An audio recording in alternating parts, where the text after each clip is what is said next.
The White House is set to hold the first ever cryptocurrency summit today, marking an historic moment in U.S. policy on digital assets. So very big day today. The crypto summit at the White House is going to happen. We're going to talk about that. But before we talk about that, we're going to talk about some bullish news, probably the biggest, most bullish news ever out of our government about crypto happened yesterday. And how did the market react? We're going to talk about that. Before we get going, every day in crypto is an adventure. So if you are not a subscriber, now is the time to subscribe, like, share, do all those things down below. And let me know in the comments what you think is going to happen at today's event. Now, you might be watching this after the event, so you can cheat and put your comments down what you thought of the event either way. So with that, let's get going. So first, we're going to talk about how the market did actually react yesterday. Now, yesterday, President executive order making Bitcoin a strategic reserve. We're going to talk about the details of that briefly because you've probably heard them 10 times. We're going to talk about them briefly and how I think that's going to go. And then we're going to get into talking about the crypto summit briefly today as well. So look, yesterday when the Bitcoin strategic reserve was announced, boom, market fell through the floor. It went from like 91,000 all the way down to 84,000. I mean, 91 to 84,000, that's like a 7% drop, like instantly. Now, why did it do this? Well, people didn't get what they thought they wanted to get. They whined and cried and weren't happy with what they got. They wanted a strategic Bitcoin reserve, but apparently this wasn't the strategic Bitcoin reserve by the largest, greatest nation on the planet. So they reacted with selling.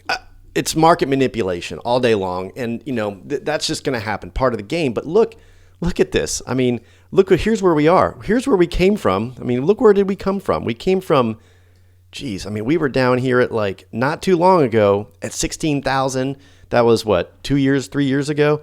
You know, even a year ago, we were down at what, 40,000? A little bit more than that, 40, 50, 60. And we're at 90,000, right around 88 and change, 89. And yet that's not good enough. It is what it is. You know, we'll work through this. But I do believe that this strategic Bitcoin reserve is going to be big. It's going to be big. I have some notes here that I worked on with Grok. The creation of the strategic Bitcoin reserve is basically they're going to take the funds that they've seized in the past and put them in a reserve. So that means there's going to be a heck of a lot less fear of selling pressure of those 200,000 to 400,000 Bitcoin that are held by the U.S. government currently. Now, future seized assets will also go into a stockpile or a reserve. So, you know, that this digital Fort Knox, in theory, that's how it's going to work currently. So it says estimates suggest the government holds approximately 200,000 Bitcoin. I've heard 400,000 as a high figure. They don't really know. They're also going to create a centralized auditing methodology. So if any, they're going to go find out which different departments have Bitcoin and audit them so they know exactly how much they are. They're probably going to pull them all into the treasury so they can keep close eyes on it. Because right now, they don't even know. It's crazy. It's crazy that they do this. So the next thing is that that all of the digital assets, it says that's what it is, the holdings within 30 days requires agency to report their Bitcoin. So that at least we'll know what kind of Bitcoin we have and where they are and things like that. So future acquisitions, this is the sticking point. This is why a lot of people said, oh God, this isn't the strategic reserve we wanted, and they dumped for some reason. And that there's no actual plans right now to acquire. Now, that might come in the future, who knows? But right now, no actual plans to acquire more Bitcoin. Even if they weren't going to go buy 1 million Bitcoin overnight and pump price so they pay more for it. That's just insane. So right now, I'm super happy because that's 200,000 less Bitcoin on the market. That's 200,000 less selling pressure. And what's going to happen next? You don't think that Brazil, Russia, India, China, you know, all the major countries out there aren't going to follow suit and create some kind of strategic reserve for Bitcoin? Most countries have stockpiles of gold, cash, dollars, francs, euros, all these things. It makes sense that they would put the Bitcoin in there as well.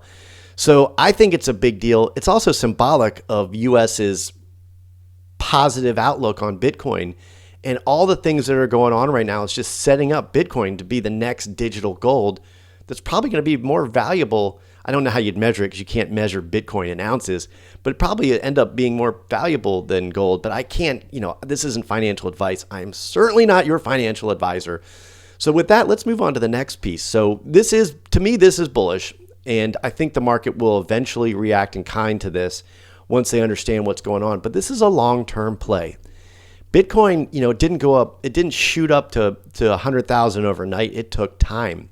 But I do believe that I still believe we're on a good trajectory for the rest of the year.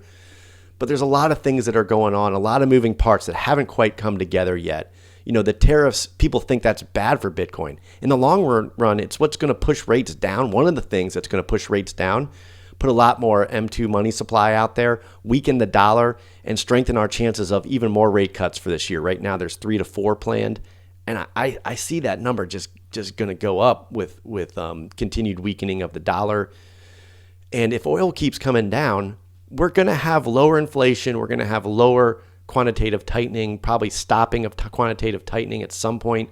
I don't think we're going to get into quantitative easing, but neither here nor there. But let's talk about today's crypto summit.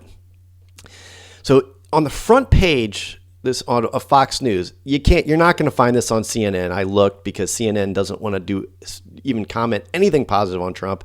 It's just a variance of opinion. But on the front page of this is President Trump to lead historic White House crypto summit. Front page of Fox News today. And here, let's just watch a little clip here. At the White House. It's historic because it's the first ever cryptocurrency summit. President Trump is having it at the White House. You'll be there. So explain what you expect to happen today and why this is so important. Chainlink. I think this administration's focus is on America being a leader in every market that it's in. And likewise, I expect this summit to cover that topic as the primary topic. There's a few bills out right now in DC where I am, and there's other initiatives like the crypto reserve coming from the executive branch, so from the president's office. I expect both of those topics to be discussed. But holistically, the point of the summit, I think, is to figure out how does the U.S. acquire a leadership position globally in this new trend. The U.S. had a leadership position at the beginning of the internet. It was many years ahead of other. So the point of this is that the summit today, and people expect this huge news coming out of there. I think the biggest news that could potentially come out of there is talk about maybe not having crypto capital gains tax on American crypto, or maybe Bitcoin. That would be a game changer for sure. But it's not known yet. We're going to find out this afternoon what actually happens here. There's a lot of speculation that the Trump is going to announce that crypto lack of taxes, or not going after capital gains taxes on crypto, or at least American made, or maybe even Bitcoin, allowing to pay your taxes in Bitcoin and things like that. Maybe if you can pay your taxes in Bitcoin, they take that Bitcoin and put it in the strategic reserve. So the other thing that has been talked about is about putting assets into the strategic reserve in a way that'll be a neutral event for the American taxpayer. And think about that. So if we can get crypto without costing the taxpayer money, then that's going to be allowable. What if we traded out our T-bills for crypto? No, because there's going to be a debt on that. What if we traded out some gold reserves for crypto, even 1% of our gold reserves? What if we traded out other assets that we have for crypto and Bitcoin and put those in the reserve? So there's lots of other means other than buying Bitcoin. There's lots of other means that are neutral event for the American taxpayer in order to acquire said Bitcoin. So don't count it out yet. So let's see. We're going to see what happens today at this crypto summit. I'm going to report fully on it tomorrow to give you a full update. If you have any comments, questions, concerns, anything whatsoever, put them down below. I would love to hear from you. With that, hope you have a great day. That's all I got, and I'll talk to you later.